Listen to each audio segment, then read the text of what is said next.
Hi, everyone. It's Barbara McCahan here, delivering the first of a series of PowerPoint videos to help you accomplish the learning objectives of the course PE 2428 Flexibility, Core, and Balance Training. So welcome, and let's get started.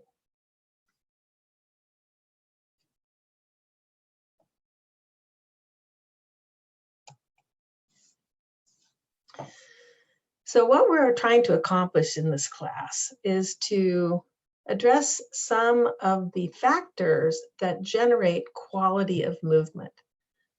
Flexibility, core, and balance, the results of which are quality of movement. And so what do we mean by quality of movement? Well, what we're really talking about is healthy biomechanics for both static and dynamic posture. And this area of study in exercise science has a relatively recent developmental history. I've been in the industry, the fitness industry, for a very long time. I've had a lot of opportunities for group exercise leadership. I'm a certified personal trainer, health fitness professional with the American College of Sports Medicine. And across the years, I have taught probably thousands of group exercise classes, and I have probably trained hundreds of individuals. And in doing so, I myself have participated in an awful lot of physical activity and exercise. And I've experienced the stresses and strains of overuse and abuse and all different kinds of injuries across the years. And one of the things I have come to appreciate is the deep importance of good biomechanics. And we've been learning a lot about that in the last couple of decades. And it was just about 15 years ago that I was actually personally suffering with some chronic back pain and shoulder pain that I really couldn't understand to what it was being attributed. And as part of my professional development opportunities at the time, I attended several exercise physiology conferences. And it was at one conference right here in New Hampshire that I met a young man by the name of Mark Verstegen. And Mark is the author of the textbook that we're using for this course. And at that conference, he gave a presentation where he presented his relatively new theory about core training. And at the time, that term core training was brand spanking new. And it really was a very different approach mechanically to physical conditioning. And his challenge to us all was to reel back, go back to the basics of stability and balance, and rethink how we were training people in terms of exercise and motor skills. And so it was taking a slightly different perspective on what healthy biomechanics mean, and really kind of was pushing the system at the time. And what's so interesting is now the concept has become mainstream. There are very few practitioners or training practices and principles that don't include some aspect of core training. So Mark wrote his first book a few years later, Core Performance, which we're using for this class. And he has subsequently developed a whole line of books and training programs. He has really created an empire now in terms of training professional athletes as well as us regular recreational athletes. And it's changed hands a few times. His business now is called EXOS or Exos. And you can Google Exos online and find out that they have embedded their training programs into virtually all of the Hilton hotels, and with a whole variety of different professional athletic teams. And it's quite a robust and successful business. My congratulations to Mark for that accomplishment over the years. But flexibility, core, and balance training supports structural and metabolic health. A healthy posture really is incredible in terms of how much it can aid very simple things like breathing and the functioning of the heart, the functioning of the internal organs. It helps to allow joints to function very well across, hopefully, a long lifespan. The healthier the articulation is at joints like knees and hips and shoulders, the less wear and tear they're going to experience over time. Good biomechanics also reduces the risk of injury and pain, especially chronic pain. And it was after quite a bit of core training that I finally was able to relieve what had been years of lower back pain for me. And I have virtually stayed pain-free ever since. It can be introduced early in life, and I'm hoping that those of you who are setting out to become physical education and health education teachers or recreation leaders or coaches or any kind of fitness trainers will take what you learn in this class really to heart and ensure that young people are getting trained and coached from a good basic core function before they stretch out and race out there to play soccer or field hockey or football, before their body is really ready to take on that kind of stress. So this is a quote from Mark on this slide. We have a tendency to think about movement starting from the limbs, like feet and arms and hands. Movement, however, from our infant stages starts from the very center of the body. And that's what we're going to look at in this presentation today, is just some of the basic structural components that are the underpinnings of core training. So I've created something here that I call the quality movement triad. And core training recognizes and addresses all aspects of this triad to develop what we call pillar strength, which is a sound movement foundation. So it involves elasticity and strength of connective tissue. We're going to talk about what that is. It involves neuromuscular activation, or the muscles tissue, the endurance and the strength of that tissue. And it involves proprioceptors, visual and vestibular input. And we'll talk specifically about that as we go along. So it's a triad, a threefold structural situation that lends a lot of stability to our entire system. So the first part, the anatomy of flexibility. What are we talking about when we talk about flexibility? Well, many of you have probably done things like a sit and reach test or a shoulder scratch test. And really what we mean by flexibility is how it is measured by range of motion at a joint or a set of joints.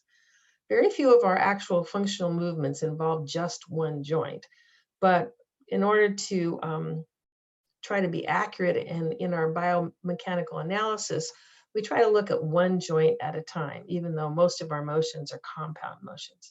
But here's an example, the example of the hip.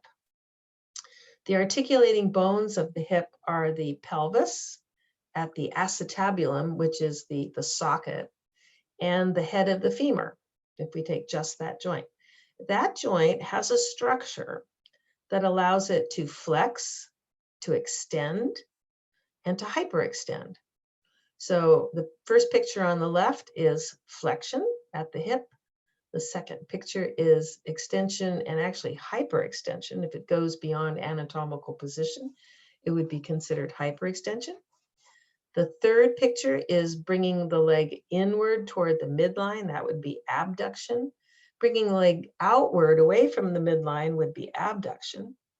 And the last two figures are showing how the bone, the whole femur, can actually rotate along its length, allowing for both internal rotation, or turning the knee inward, or outward, or external rotation, turning the knee outward. And what's not pictured here, but is fully capable by the hip, is the movement we call circumduction. And circumduction is all three motions combined, tracing a huge circle with the entire femur. And circumduction is either the movement of the leg around the hip joint, or sometimes the movement of the pelvis on top of the hip joint. We do a great deal of circumduction in dance. So that's just a description of the types of movement that are possible at the hip joint. And the range of motion, there's some numbers on this drawing to kind of give you an idea of the degrees of motion that are possible by that joint. Well, a little bit more on flexibility. Each individual joint has a structural limit to its motion. And that limit varies depending upon the bony architecture of the joint. So the hip joint, for example, is what we call a ball and socket joint. It is kind of like a golf ball, that being the head of the femur, in a wine glass. The wine glass is the pelvic socket. And so that golf ball can roll around a lot in that socket, and it has a lot of range of motion. But not as much as the shoulder joint, which is also a ball and socket joint, but it's more structured like a basketball, which is the head of the humerus or the arm bone, and a pie pan, which would be the outer edge of the scapula or the glenoid fossa. And so when the humerus is sitting in the pie pan of the scapula, it has a lot more range of motion than the hip joint. And so we find the same types of range of motion in the shoulder as we do at the hip, but to a much wider degree, simply because the bones come together with different structures. So bones contribute a lot to the dynamics of motion at a joint. The second layer of control comes from ligaments, and ligaments hold bones together, bone to bone, and therefore they limit the motion at a joint in ways that help protect that joint. And ligaments are made out of collagen, elastin, and they're very strong, and they actually thicken with training. So one of the preconditioning things that needs to happen in physical activity and athletics, for example, is to do movements and training that are gentle enough to not injure tender novice tissues, but stimulatory enough to gradually build some toughness in those tissues. And that's why it's very important to start off any kind of new activity very gradually and gently. And it takes several weeks for ligaments to actually become toughened with training. They are also slightly elastic when they're healthy, and that helps to give a little bit of recoil when the joint is pushed to its limit. And tendons then are the next layer in the system. Tendons span from muscles to bone, and they cross joints. So in order to cross joints and in order to transfer the force of muscle contraction onto a bone that you want to move, tendons need to be tough, they need to be strong, and they're much less elastic than ligaments. You don't want to be elastic. You want the force that the muscle produces when it shortens to be transferred to the bone with as much efficiency as possible. So muscles cause motion by shortening and pulling on the bones by way of the tendons.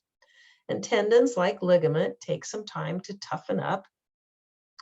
And so it's important that training, again, be progressive, starting off gently, allowing time and consistency and gentle, gradually progressive training to allow tendons time to toughen up.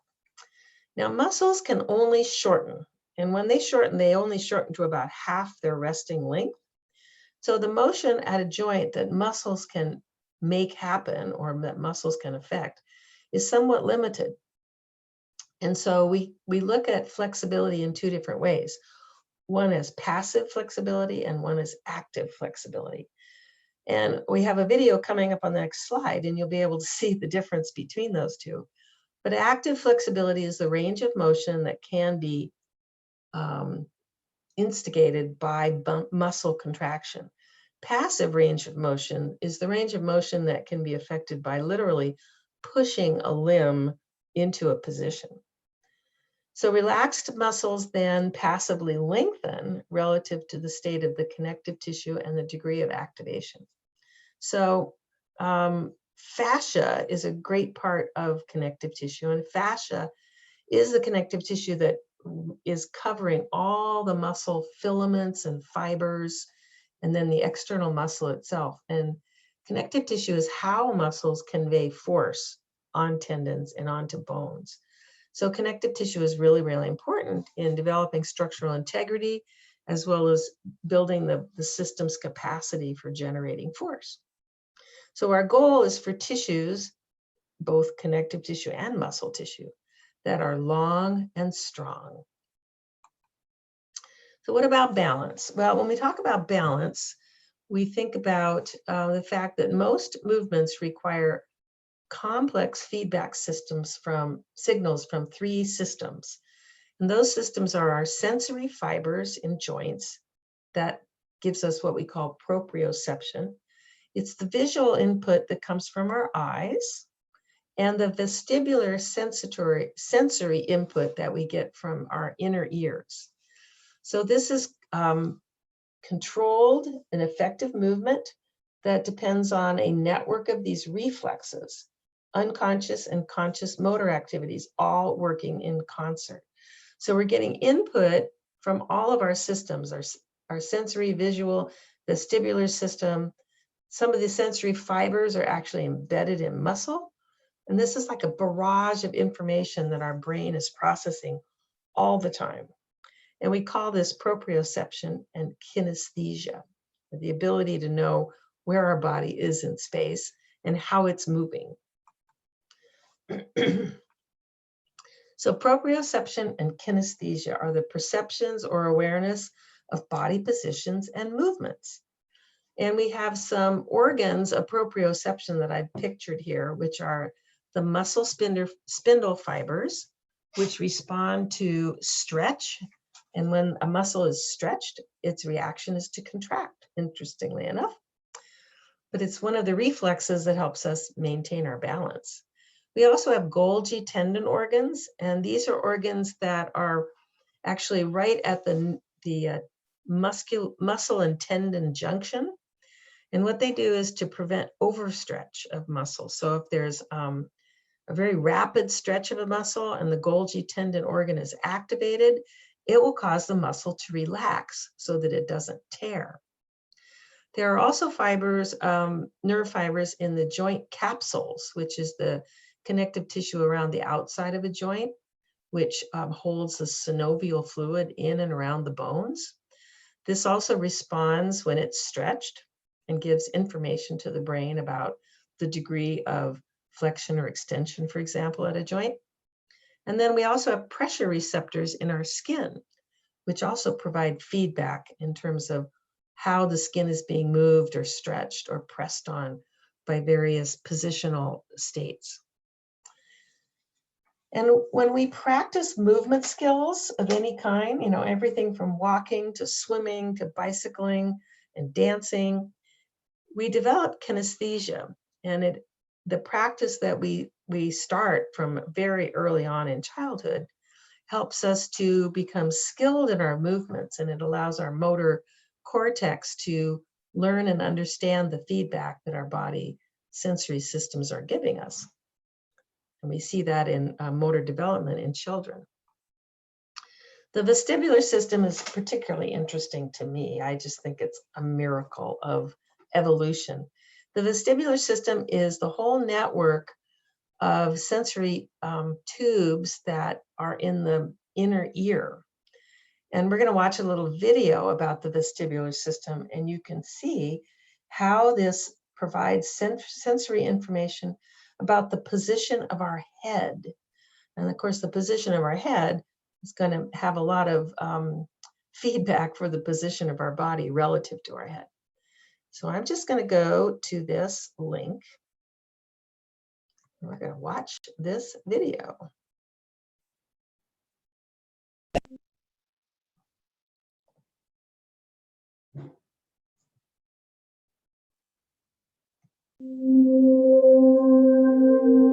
Sensation of angular movements of the head is due to the motion of a fluid called endolymph within the vestibular system. Located within the temporal bone is a negative space known as the inner ear. These interconnected canals make up the bony labyrinth of the vestibular system, the portion of the inner ear responsible for balance and the body's sense of position in space. The volume of the bony labyrinth is filled with a fluid called perilymph, which suspends the membranous labyrinth. This membranous labyrinth contains the fluid endolymph. The structure of the membranous labyrinth consists of 3 semicircular ducts positioned in 3 separate planes: anterior, posterior, and lateral. Each of the ducts has a widened space called an ampulla where it connects with the utricle. Within the ampulla is a sensory organ, the cristae ampullaris. When endolymph moves, it pushes the gelatinous cupula that covers the cristae ampullaris, causing embedded hair cells to bend and send nerve impulses to the brain. Now we will examine the relative motion of endolymph to that of basic movements of the head. To increase clarity, spheres will be superimposed in the endolymph to help visualize motion of fluid. We will also only address movement within the left vestibular apparatus. First, let's view axial rotation. This movement will be best exemplified in the lateral semicircular duct. Note that the fluid does not move in sync with the labyrinth as the result of inertia.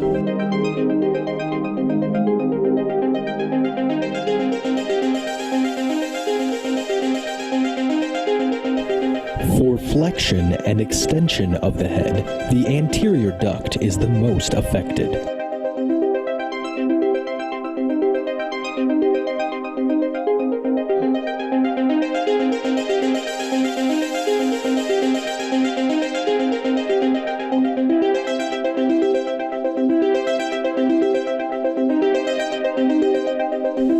To view endolymph motion in the posterior duct, we will show lateral bending of the head.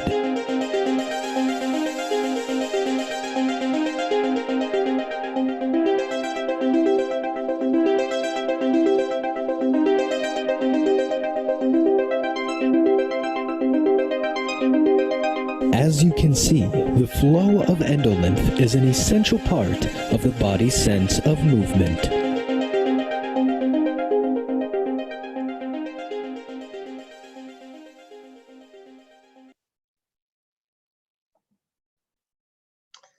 That was pretty interesting, I think. So I'm just going to go back to screen sharing for the rest of our little part here.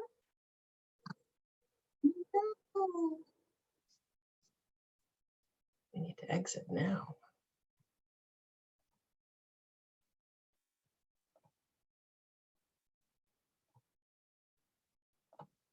Okay. That was fun. We got to have a trip into the inner ear.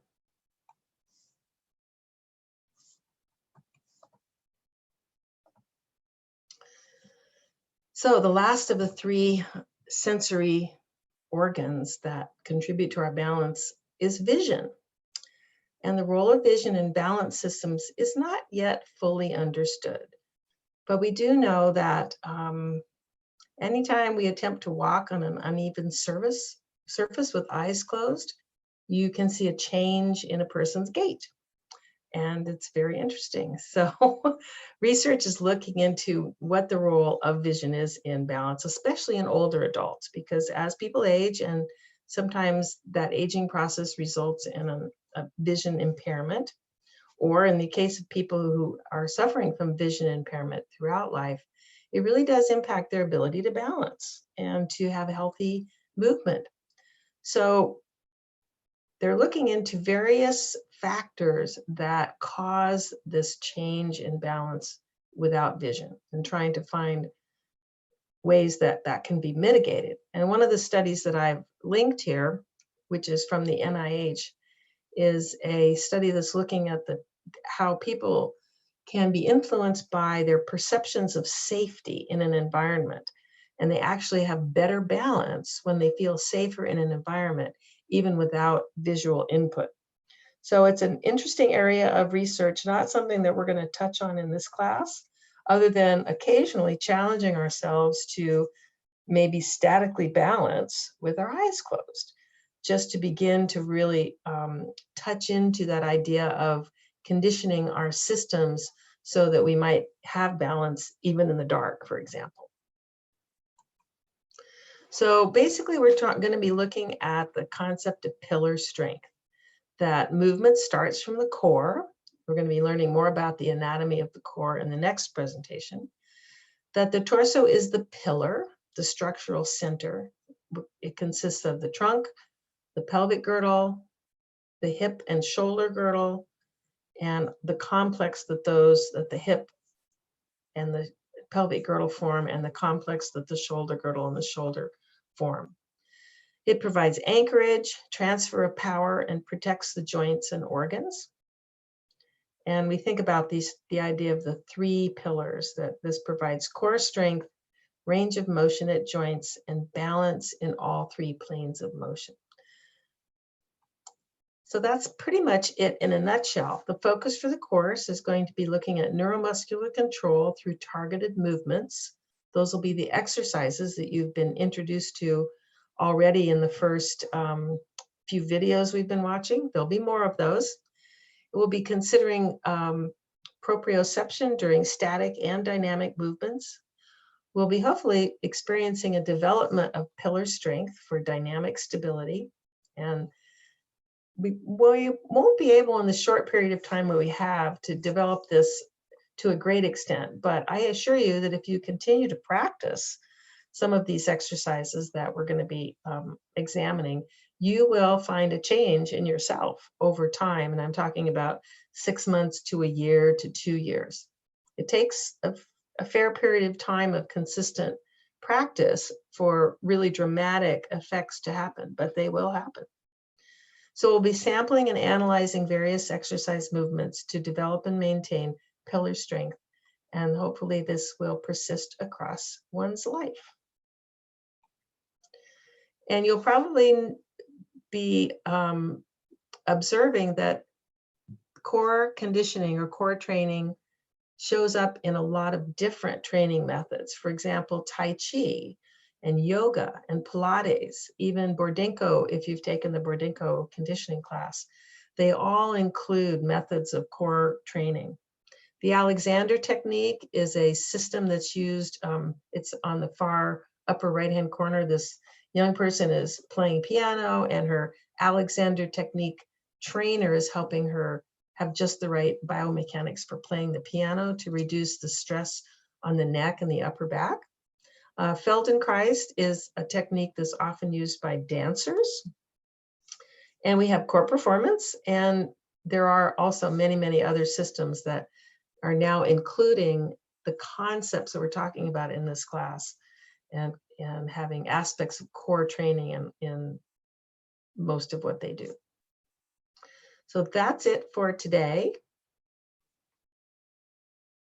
Stop our screen share. And I'll thank you for being attentive, and I hope you enjoy the rest of this course. See you next time.